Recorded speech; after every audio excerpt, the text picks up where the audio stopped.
Today I'm going to be doing an overview of Knative. If you attended the keynote yesterday, I did a brief demo of Riff, which has now been re-platformed on top of Knative, and I described a little bit about why and how we've done that re-platforming and what it means for our users. Primarily, the changes occur kind of beneath the surface. It's a much broader platform, and it's a much broader ecosystem of contributors and partners across different organizations, including Google, as well as Red Hat and IBM, Pivotal, and others. And we hope that that means that it will create an ecosystem and become the extension for Kubernetes that supports the level of developer-focused concerns, which is the foundation for Riff. From an end user's perspective, Riff doesn't change much. We have the same invokers, and we have a CLI that provides that same developer experience that we're trying to achieve for Riff, and that's arguably the most important part of Riff from our perspective. And so building on top of Knative makes sense for us in that sense. So today, other than that and pointing to some other sessions that you should attend if you want to hear more about Riff, I'm not going to be talking about Riff. I'm going to focus on Knative. And what that means is primarily that you're going to see a lot of YAML. And that's why my session is 60 minutes. Tomorrow, you can go to a session with Eric Botard and Scott Andrews and see the 30-minute version that uses the Riff CLI.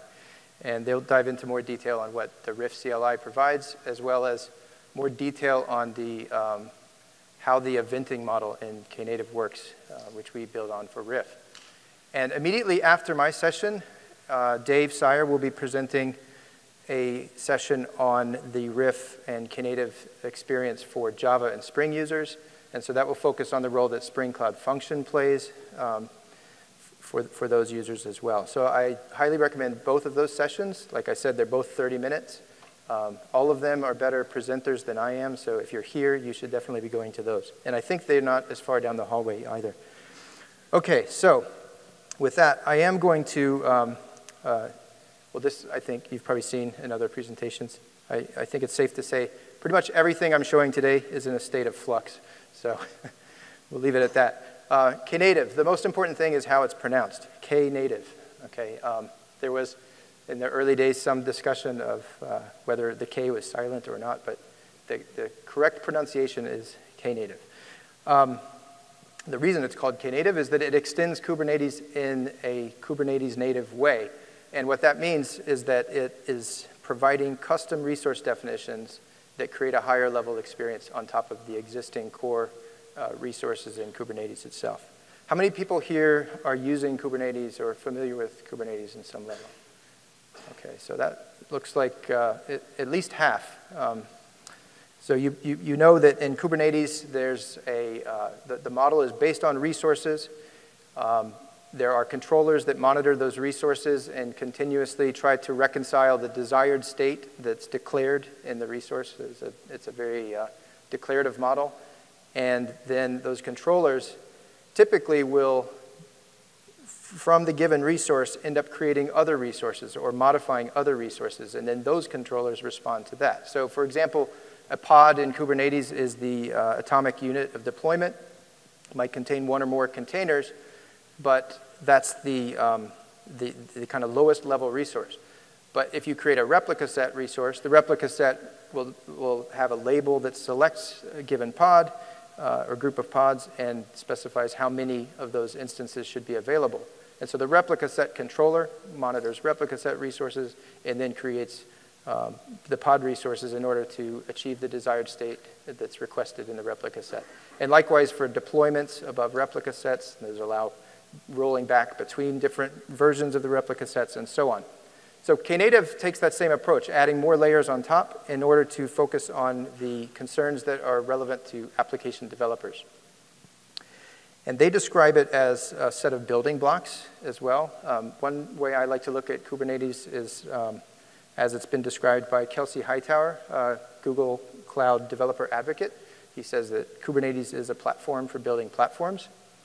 And Knative is one of those platforms built on top of Kubernetes, but it's also effectively a platform for building platforms, and Riff is one of those platforms. So there's a lot of platforms involved. So what does that mean? As a user, so we have different personas here, right? The user at the top, you might not be able to read that on the slide, is the actual user of the applications that have been deployed. So this would be like your customers and your users of your applications. Most of us are going to spend most of our time in the developer role on the left. So we're actually using the API or a platform that's built on top of it like Riff and deploying our applications into Knative. And we care about things like the life cycle of those applications, the observability of those applications, and the overall developer experience. At the bottom, we have operators, and the operators have different concerns. And you'll see a couple examples today where, for instance, when we have channels that you can subscribe to for your Riff functions, those channels are backed by a provisioner. It might be creating the actual topics in Kafka or creating the actual subscriptions and topics in the Google Cloud PubSub messaging system. And the people that actually write those extensions to the platform are in an operator role in managing those extensions. And then, of course, there's contributors, and that's the role that we're playing mostly on the Riff team over the past several months. And on that, I'd like to just point out that another one of the benefits of the breadth that we're now building on is that there are working groups in different focus areas. So for instance, the auto-scaling working group meets every week and just talks about the algorithm for scaling and how it can be made more flexible and more extensible and customizable. And there are a lot of people that are joining those calls. So it's no longer something that is being implemented like it was in Riff before Knative, where we had our own auto-scaling implementation. We do have, especially Glenn Normington has been heavily involved in that auto-scaling work from the Riff team's perspective, but in the Knative project itself. Okay, so we're still involved, but as part of a much larger group of contributors. Okay, and I actually wanted to say one more thing on this slide, which is that we keep saying that we're building this layer so that there are things that you don't have to care about, right? And I think that we say that, and then we go through an hour-long presentation showing you all those things, and it gets confusing sometimes. What are you really supposed to care about? And I also like to point out that I kind of fall into the camp where I do care about those things. I think there's a distinction between caring about it and worrying about it, right? So all of this is happening behind the scenes. It's good to know how it works because you're building on top of it, but you shouldn't have to worry about the fine-grained control of all of those underlying resources on a day-to-day basis, right? But it does help to understand how they work. And so today I'm going to be walking through a lot of demos, and as I said, I will be showing a lot of YAML because that's the representation that you'll see for the resources. The custom resources that Knative provides fall into three categories. There's serving, which is focused on the scaling and the deployment and the routing across your applications. Then there's build, which is a way that you can go from source to container images. And then there's eventing, which handles feeds of events as well as the channels and subscriptions so that those events can be used to trigger applications and functions. And so we'll walk through each one of those in turn, and I'll show a demo of each. First, I'll show what's involved in installing Knative, and here in particular, it's showing you how you would do it on Minikube, which basically means you're piping the YAML through and replacing load balancer with node port so that you have node port type services available. I've already installed, and I'm actually running today, all these samples I'll be running on a Knative instance that's running on GKE. And for that, I did use the Riff CLI to do it because it's just simpler. So I recommend that. And again, you can see that in detail tomorrow. I think Scott and Eric will be actually demoing completely from scratch, including the Riff system install. Okay, so let's look at an application. This is the YAML that represents what's called a service in Knative. So that's the highest level resource in the serving category. And it provides a configuration And it actually, in this case, is telling that you should always run the latest revision for this given configuration. And then the revision template here is just pointing to an image and then an environment variable. And the actual app is just going to echo that or respond with that value that's provided in the target. So I'm going to just deploy that now so you can see it. Yes. Cube control, apply, hello world service. And then on the bottom of the screen, you see a deployment and a pod. The pod has 3 containers. There's the application itself and 2 sidecars, Envoy and another container that's used as part of the scaling mechanism and for metrics. Okay, so we have hello world, and it's now running. And I can invoke that. The name of the route and its namespace. And then the domain, which by default is example.com. And I have an environment variable for the IP address of my cluster's ingress gateway, okay? And I'll walk into a little bit more of the details behind all of those things in a minute. But I just wanted to show an application here that has been deployed. Okay, so let's go back to the slides for a moment. And then this is showing you, if you're on Minikube, you can use Minikube IP, and then that second part is how you get the port of the ingress gateway that handles all of the incoming requests and routes based on the host. Okay, so Knative serving provides the custom resource definitions that support deployment and scaling of your application, as well as routing across multiple revisions. And this is what they look like. So we have the service, which is what I just deployed. When I did kube control apply, that created a service resource, which in turn created a configuration and a route. And then the configuration controller sees that the configuration has been either created or modified, because configuration itself is a mutable resource. Then that controller will create revisions. And then the revision controller actually creates the underlying deployment of your pods. Okay, so that means that at the moment, we have a single revision, we have a single route, and the route should be pointing to that revision because I had run latest in the configuration. So let's go look at the various resources that were created. So we have the service itself, right? We have, and KG in this case is just an alias that I have for kube control get. So we have the configuration. Right? Hello world go. And we have the route. And then finally we have the revision. So now what I want to do is make a change. And I'm going to do the simplest thing that I possibly can here, which is just to change an environment variable. Say v2.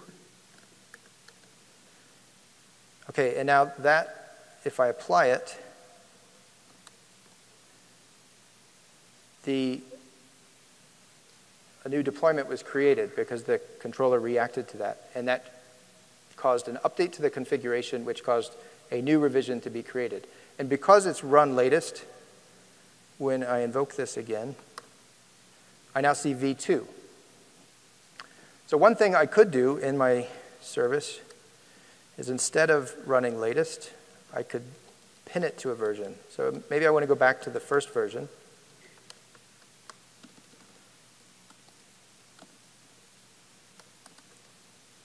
And what I can do is specify the explicit revision that I want to pin to. So this would be hello world,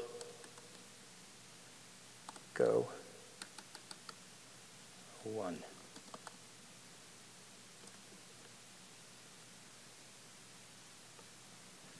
Okay, and wait a minute. I need to apply it, right? Did I?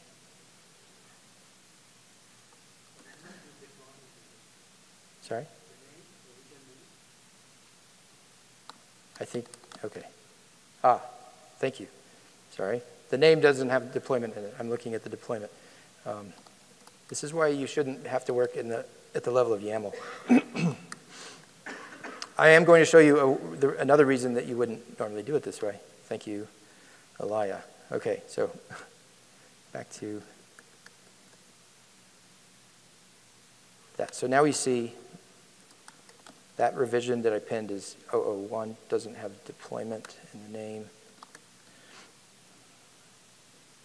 And there is status that you would be able to use to see that something was not happy at that point as well.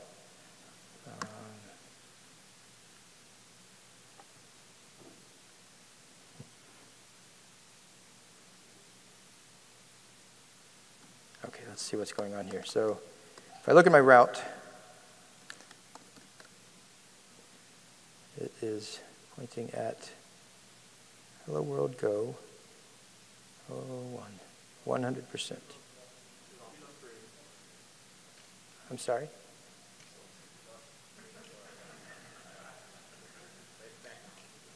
Oh, okay.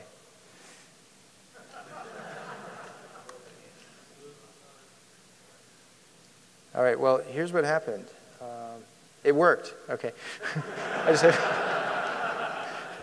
You'll never know what I did. No, sorry, I think that the route had not yet updated with the ingress. So if I had done a -v on my curl, I would have seen that. Yeah, this is a little bit shaky. Okay, so am I proving the point yet that you shouldn't have to work at this level? All right, again, the route itself, if we look in the YAML, it's 100% traffic to 001. Whereas before, I should have showed it before I made this change. It would have, because it had run latest, it would have gone to 002. All right, so now that I've shown this, this way of working, I'm going to do something that's a little more elegant and hopefully less error prone. We'll find out. I have a separate demo here, and this is both of, in fact, I think all of the examples that I'm showing today, you can get to through the Knative GitHub docs repository. Under docs, there's samples for eventing, serving, and build, and I'll be showing only demos that are available there, so you can run all these yourself. Okay, so instead of operating at the level of the service, I can make these changes in the routing rules. And Knative itself is building on top of Istio, which is a service mesh. And so there's a control plane that can update the routing rules across what are called virtual services. And every one of these routes is actually has a corresponding virtual service. And that's where the traffic policies are being updated. Okay, so let's look at this example. I will create, I have a configuration, so I'm just going to create this directly at the level of the configuration. So I'm not using that top level service. I can create the configuration myself.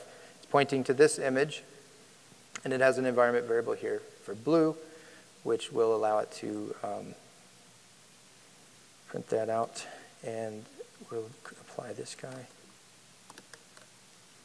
Okay, so now I have the configuration, but I don't yet have a route. Because I didn't use the Knative service type, I don't have a controller creating the route for me as well. So I have to create that myself. And we have a couple different examples. So I'm going to start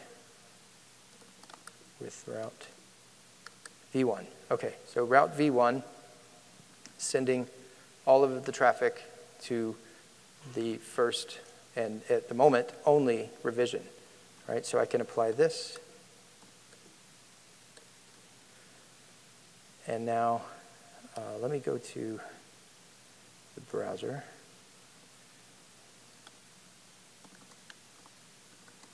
Demo, no, blue-green demo. Okay, it's blue. Pretty exciting. Okay, so that's blue, and it's the only configuration that I have. But I have another configuration that I want to update with this other configuration, which will change it to green. Okay, and that means it has the same name, so this is really the same as if I had gone in and edited the file, because I'm going to apply this, and Kubernetes will see that what needs to change based on the difference in what I'm requesting. And so when I run green, now you see that there's a second deployment, right? Blue-green demo 0001 and blue-green demo 0002. If I go back to the browser,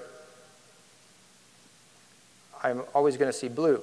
because I explicitly created the route and I pointed at blue. So the first thing I want to do is just check if green is actually working. And the way that I can do that is to use the, what is this called? Staging. Okay, I'm going to stage the green revision.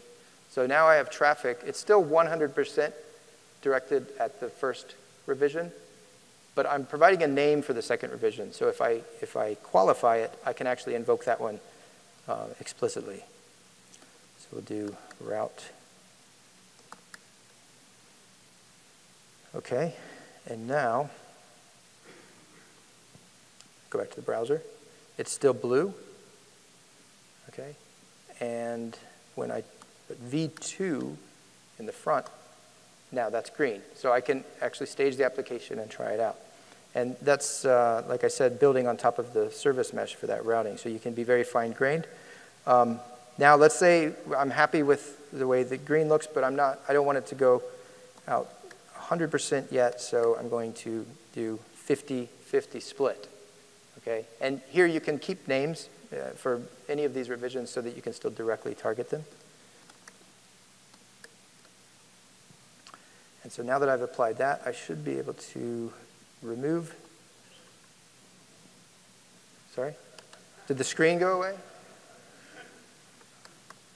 Yeah, I'll turn it off. Yeah. Okay, that's good to know. All right, so it's green, and it should be roughly half and half. There we go. So we got some blue, we got some green. So it's routing 50-50. And finally, if we're happy with that, we can switch to V2. And that is sending 100% of the traffic to green. All right, so now it should only be green. Can you see the screen? Okay. If it doesn't work, I can just pull this out, and then you'll have to trust me. Okay, V1 is still a name that I can use if I want to continue to access the blue version. Okay, so it's a pretty trivial example, but it shows how to do this deployment at the level of the route. And if you didn't have that, you would be at the level of Istio resources, which are much more complicated. Okay, so that's blue-green. I'll go back to the slides for a moment.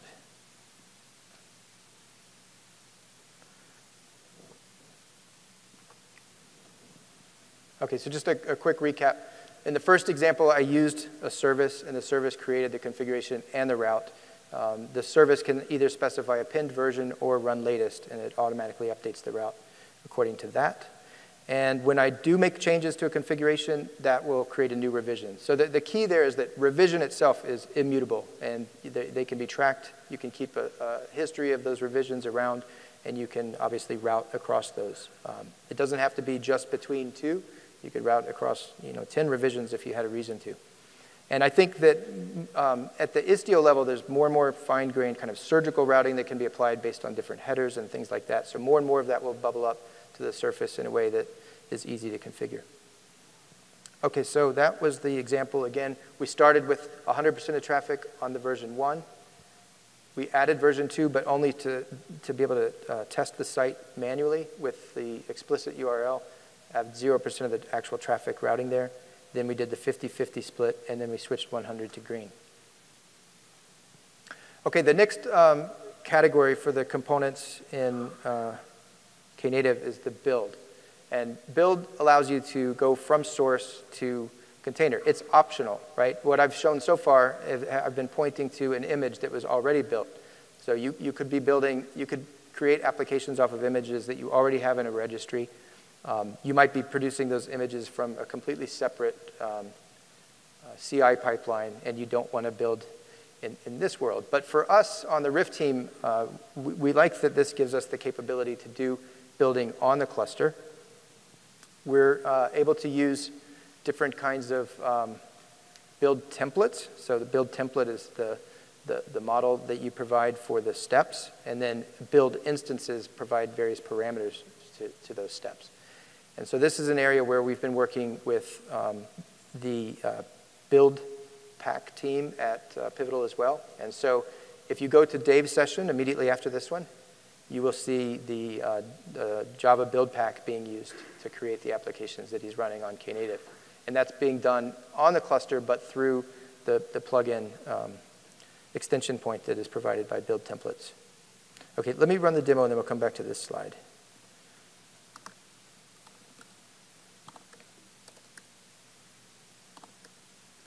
Okay, so we're going to build from source. It's a pretty simple example. I have a service account that I've already set up. I'm going to be pushing the image to the Google container registry, so I've already set that up with the credentials.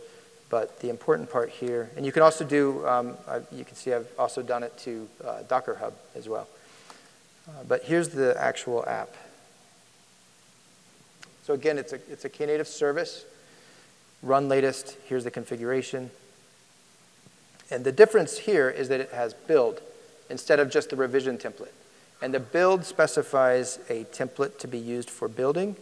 And this is going to use Knative, which is a Google project that will build on the cluster using a Docker file that's available in the project. And so if we go, I think I have this open.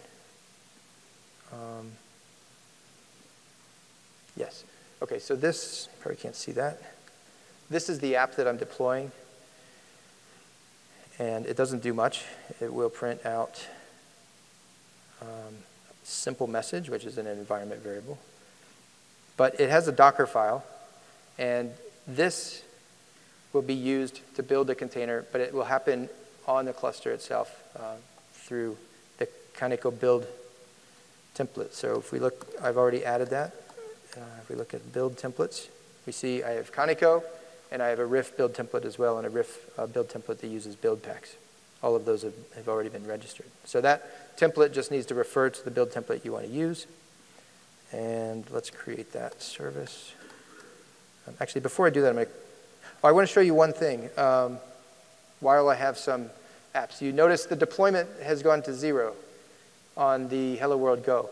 So the scaling to 0 happens when the application's idle, hasn't received any traffic requests.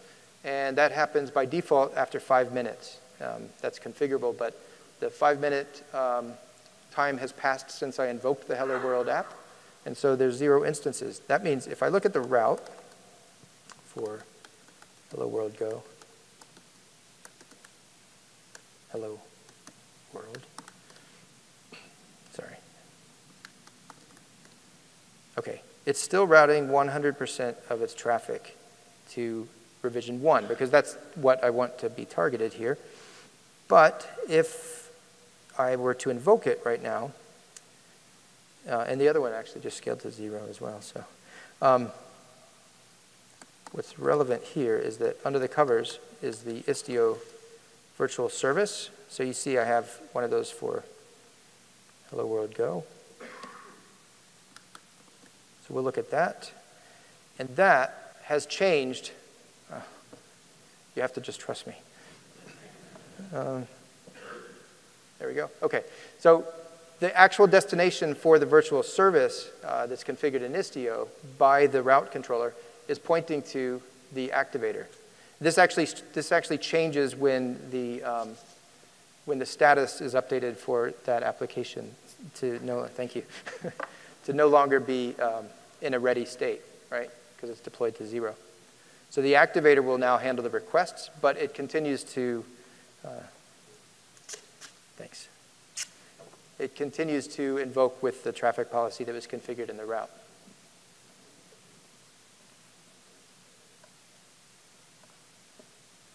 Should be good. Thank you. Okay, so that means if we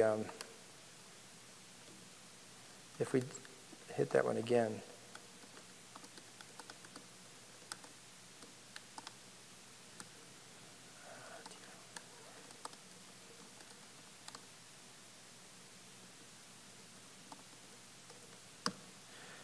you see the deployment is now being launched again. One desired, one available, the pod is running, and the result comes back. And it's still targeting the same revision. And now when I go back and look at the underlying virtual service, it's pointing at that instance again. Okay, so that's scaling to 0. Now that you saw that, I'm going to go ahead and delete these guys here so I can clean up the screen a little bit. Hello world.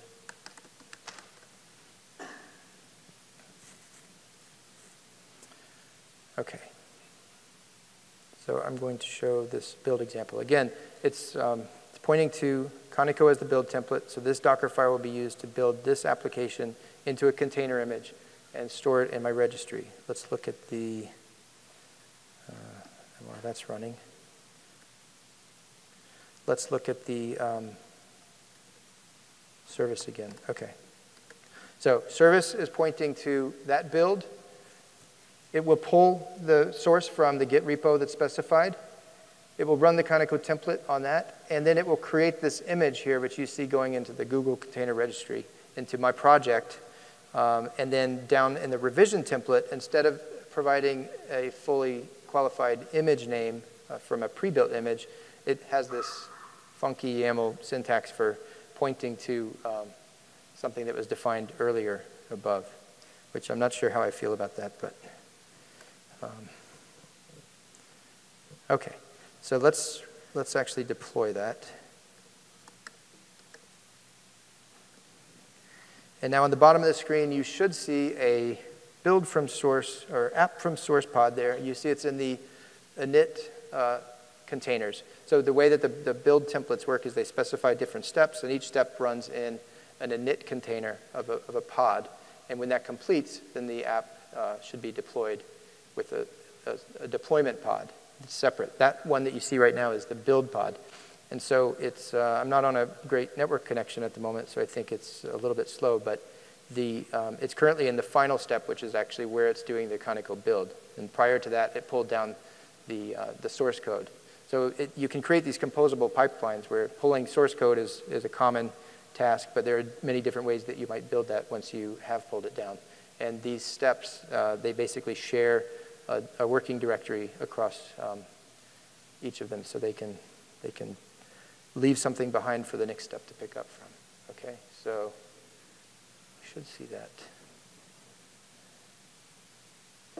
I can't turn off the monitor anymore because it's now been taped on here, so I can't pull it off and have the magic pod appear. Okay, there we go. So that completed, and now you see the app from source 001 deployment is now running. And okay, so that, and what is it? Let's see. We'll invoke it just for fun. Nothing too exciting, but hello, my environment variable there, S1P. Okay, so that's building from source. And again, I highly recommend going to Dave's session so you can see how that works with the Java build pack for a RIF function that is implemented with Spring Cloud Function. It's very nice to be able to build completely from source in Java in that way. Okay.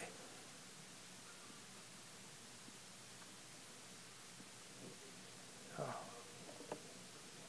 All right. So just to recap, really the two resources that are defined, the custom resource definitions in the build category are the build template and the build.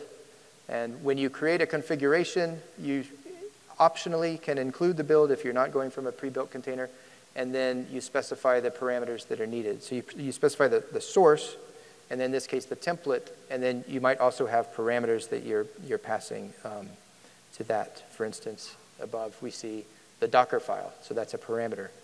By default, it looks for the Docker file in the workspace, which worked for this example because it was there. I showed you in the repo at the root of the source code. But Docker file might be somewhere else, and you could specify that as a parameter to that template as well.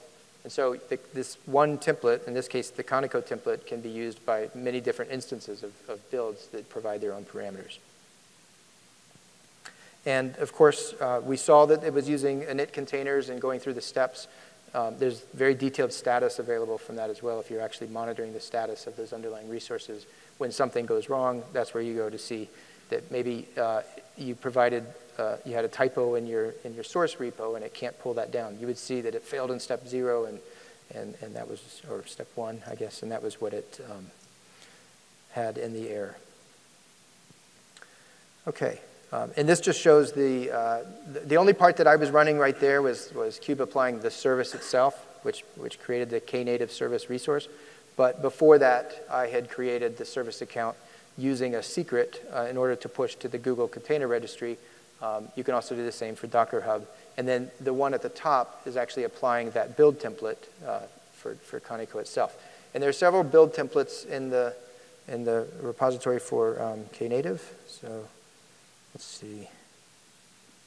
If we look in Knative, build templates is one of the repositories, and here you can see that Knative is there. So is Jib, which is for building source from Java as well. There's the build pack and Bazel and Builda and several others, and this is also going to be a growing ecosystem. So yet another reason that it's good to be on this foundation where people are handling these common concerns in a way that we can share those resources. Okay. What just happened? Okay. So the last category in Knative for the resource extensions is the eventing. And this is one that's very important to us in Riff because we have an event-driven model for executing functions. And so, as I said, you can learn much more about that tomorrow if you go to Scott and Eric's session. But I'll show a quick example of the eventing working today.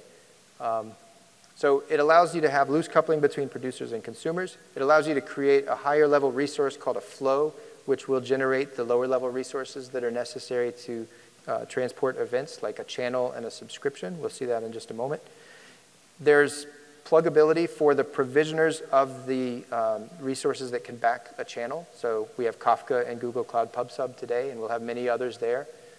That's another advantage that we have on Knative today for Riff that we didn't before, is this pluggability point for different message transports. So we want to support cloud service message systems like Google Cloud PubSub and others, as well as RabbitMQ and Redis streams and other services that you might be running on your cluster. And they can be, you can have multiple of those running within your cluster and then choose depending on which you want to use for given channels. And then there are also, this same kind of provisioner model will be used to establish event sources, and that's another area where we think there could be a nice, healthy ecosystem of contributions. And we do intend to provide sources for all of the types of things that you would use in Spring Cloud Dataflow today. So sources for relational databases, non-relational databases, messaging systems, different protocols, file systems, and in addition to cloud services, but also all of those kinds of things that you might be deploying in your cluster or using service bindings to connect to in your cluster that are of particular concern for enterprise use cases as well. Okay, so the flow is the top level resource, kind of like we had service in the serving category. Flow will create a source, will create the channel that refers to a source, and then the feed from that source will go through that channel to the subscriber.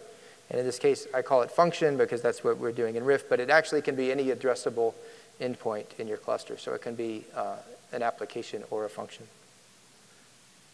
Okay, let's just look at one quick example of this.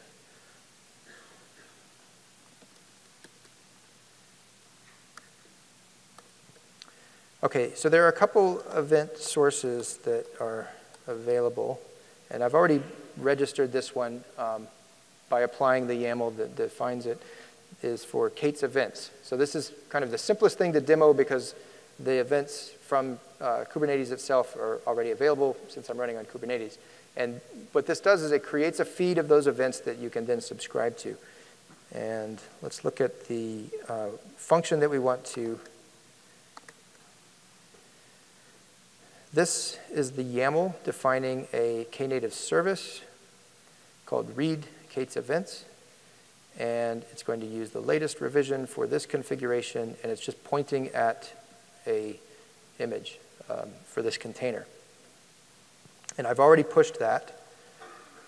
So let's look at the code for a moment.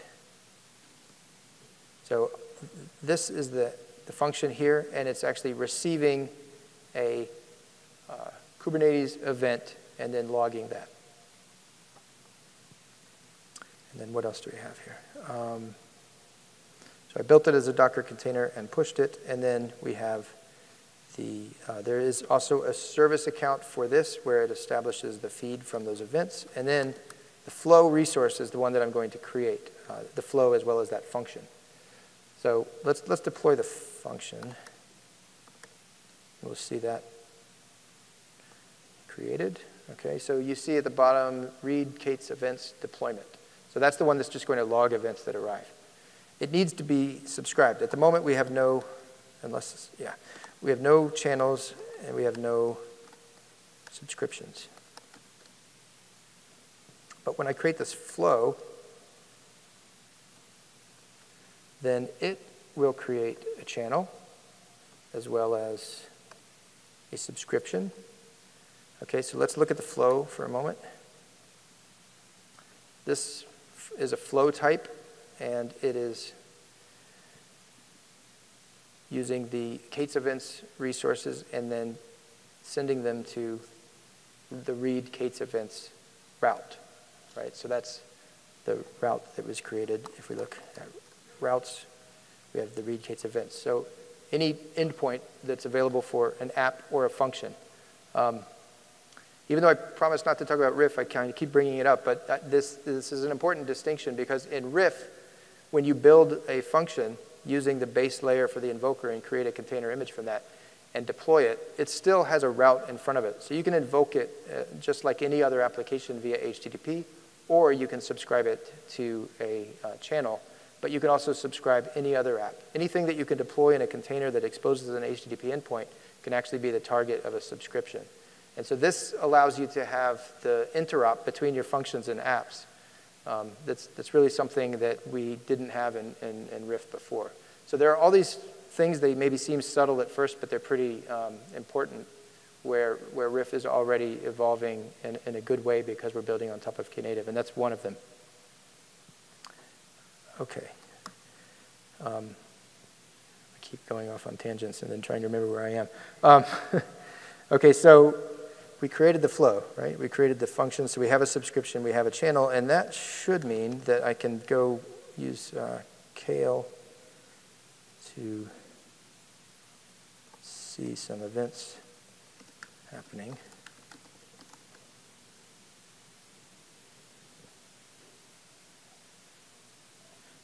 Let's see. Did I create the flow? Yes.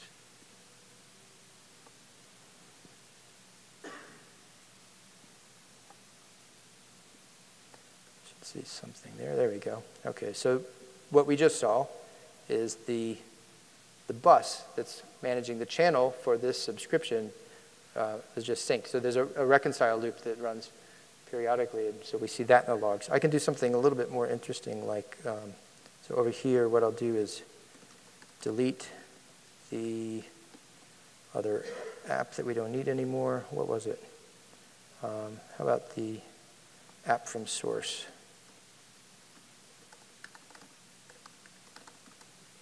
Okay, so I delete that, and we see, that's nice. The app was deleted, latest revision failed, so that's the message that we get from that. But we also have, the blue-green demo, right? So I can delete the configuration for the blue-green demo, and then we see that message in the event log there from that. Okay, so this is the just Kate's events. Like I said, it's something that's easy to set up because it's already there. There's also a GitHub source at the moment, so you can listen to pull requests or merges and things like that from the webhook that you can set up, and there are instructions for that online. This area is evolving right now. We were in discussions about this in the last working group meeting, so there's an eventing working group as well. If you're interested in participating or even just seeing what's what types of things are being discussed. There is a working group page in the docs under community, and you can go find the links to all of the notes as well as the times that all of these calls occur, and they're open, and I believe they're going to start being recorded.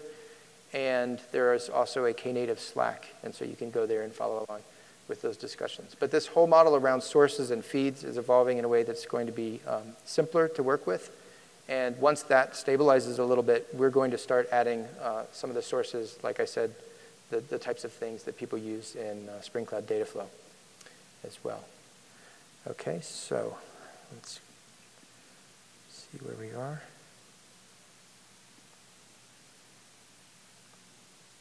Okay, and this just shows, again, how to install Knative eventing. This is all of the steps that were actually necessary to make that feed example work. So I had already created the cluster bus and the K8s events source that I showed. I had already built and pushed the container and created the service account that allowed me to deploy apps from the feed. And so the function and flow were the only things that I applied just now, and then we were tailing the logs using Kale. Okay, so it looks like we are fairly well on time here. So I wish I could take these 10 minutes and give them to Dave and Scott and Eric so they could have a little more time in their session tomorrow. But Scott and Eric are tomorrow. Dave is starting in a few minutes here, right? 3:20